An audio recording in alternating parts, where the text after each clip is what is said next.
Hello, I am Mark Way here with your 2-minute professional development. Today we're going to talk about WWSD. What would Socrates do? We're going to talk about Socratic Circles specifically.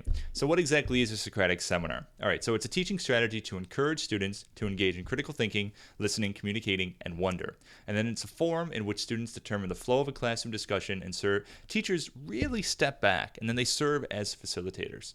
It's an atmosphere of intellectual engagement, cooperation, and conversation where students learn the difference between dialogue and debate. And it's really quite beautiful. When students enter into dialogue, it's not an aggressive atmosphere. It's an open atmosphere where students explore different opportunities and they really learn to empathize with other students, other cultures, and other ideas. So the goal is really not to answer questions, but really to generate more questions. A great resource, if you'd like to pick it up, is by Matt Copeland called Socratic Circles. All right, so what it looks at is there too much teacher talk? And it's just a little bit of the research here from Nystrand, if you'd like to take a look at it. But basically what it shows is that over 90% of discussions in the classroom are really monologic, meaning teacher-centered. And then of the 7% of so that are student-to-teacher dialogic episodes, it's really student asked questions, teacher asks questions, yes or no, and then students respond. All right, so a Socratic circle looks just like this. There's an inner circle and then the outer circle. The inner circle does the talking, and then the outer circle does the listening. So you can either take your desks or your chairs, and you can have the students sit this way.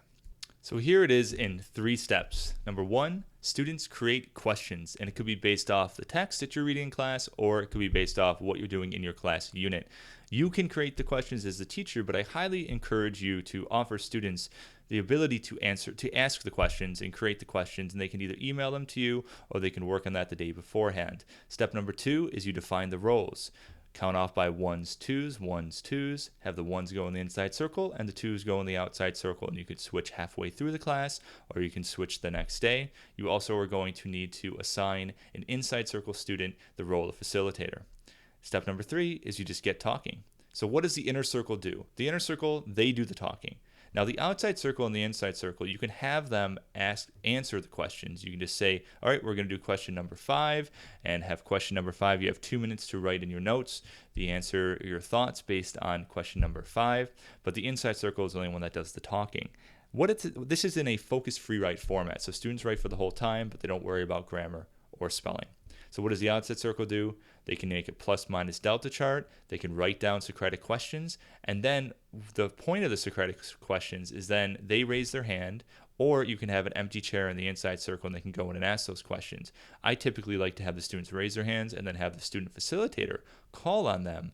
And then the outside circle gets to ask the questions to the inside circle to really dive into a deep and meaningful conversation. Here are some tips and tricks. Ask the students, should we do Socratic Circle today or should we do it tomorrow? Offer extra credit to students who submit questions to you via email or note. You can also give extra credit to the facilitator and then scaffold your question from lots to hots to bring in all different learning abilities. So we have lower order thinking skills to higher order thinking skills. And just another quick thing is make sure to relate the questions to the students.